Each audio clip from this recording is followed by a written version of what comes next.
Hey everyone, Josh Pyatt here. I'm super excited to announce that over the course of the next 12 months, I'm going to be teaming up with licensee and director of LJ Hooker Drummoyne, Shane Sullivan. Shane won the Domain Rising Star Award in 2016 after just a few years in real estate.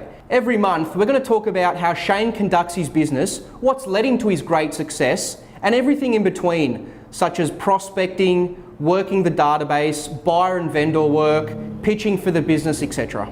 Shane, thanks for joining me. Thanks for having me, Josh. So I want to start off by asking you, what made you get into real estate?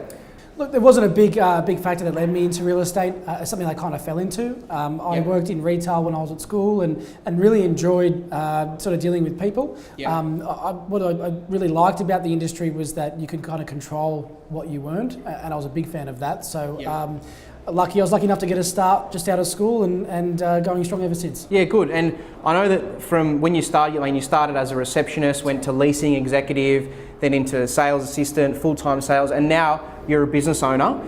Just talk to me a little bit about, how you went through, how you made the jump through those grades and how you made the transition to where you are now. Yeah, look, I was willing to start from the bottom. I think that's really important. And the reception role gave me, I guess, a good overview of how an office actually runs. I think going into leasing gave me my first sort of taste of sort of putting some deals together and dealing with people.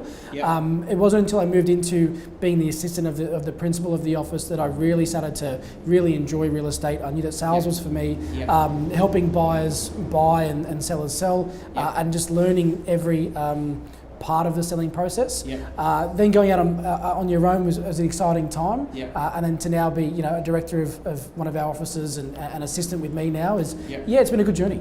And obviously starting out at the bottom and making it all the way to the top, do you feel that you can conduct the same business if you just started out in sales and you skip the reception and you skip the leasing executive? Yeah, look, I definitely still think, I think it's nowadays I'm seeing more and more of the younger agents starting out as a sales assistant and then going straight into an associate agent and then onto a full-time agent. There's nothing wrong with that, but I really enjoyed really working up from the ground up because, as I said, it gave me a good insight to the overview of how an office runs, how both departments run, and how I can feed leads into a rent roll and into the property management side of things, and just get an idea of the whole business. So when you made the transition from going to assistant to your own agent, full-time agent, talk to me about that transition and some things you did in terms of getting your name out there, building your brand, and obviously generating business.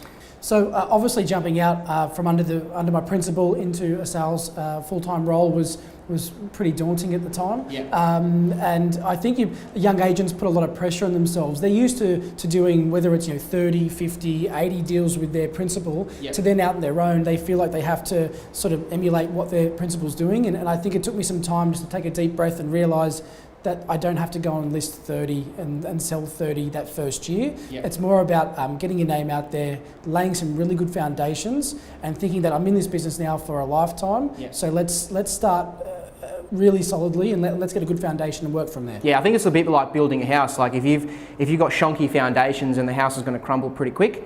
If you've got really good foundations, then the house is going to last for a long time. And I think that's how a lot of young agents out there have to, they've got to have that mentality that start small and just build every month, every year.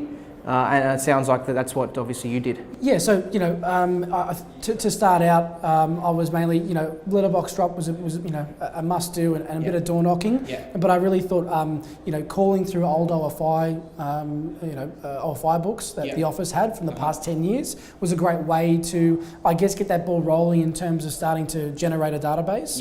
And then also adding myself onto a few listings with my principal as an associate agent helped me get my name out there and start to build a bit of a profile. So on your REA.com and your domain.com profiles, it actually shows that you are doing deals and you are transacting with the market, which is a big help to then people researching you and knowing that you are doing deals within the industry. So to any new or young agent out there that's starting out in sales, what are 2 to 3 pieces of advice that you can give them? Look, first bit of advice is to be really hungry. You've really got to want it and to follow up every lead that you can. And I think that's probably going to help you get your initial part of the business, saying that you are hungry, that you're younger, and that you're determined to really work hard for your clients. And I guess also just taking on any advice from other people in your office, people who have done it before. They've done it before, so listen to them. And I guess just maybe don't be so hard on yourself in terms of pressure that you have to list and sell a certain amount of houses. Just take your time, get all your basics right in terms of how you negotiate, how you put a deal together. Just take your time. It's a long process. So patience is key, basically. Absolutely, yeah. So Shane, it's a new year. What are you currently doing and what's your plan of attack to get immediate business? So what we're doing is we're contacting everyone throughout our database in all of our different categories within that database, and sort of identifying who wants to obviously get transacted in the first quarter of this year, and whether it's going to be middle, spring or closer to Christmas at the end of the year.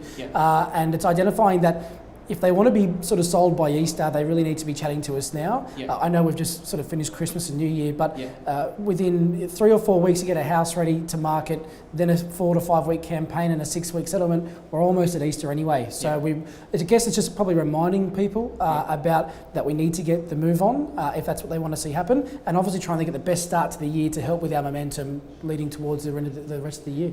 Shane, thanks for joining me today. Thanks, Josh. So there you have it. There's a couple of insights and tips from Shane. I hope you found them useful. We're going to catch up every month throughout the course of the year. So I'll see you again this time next month.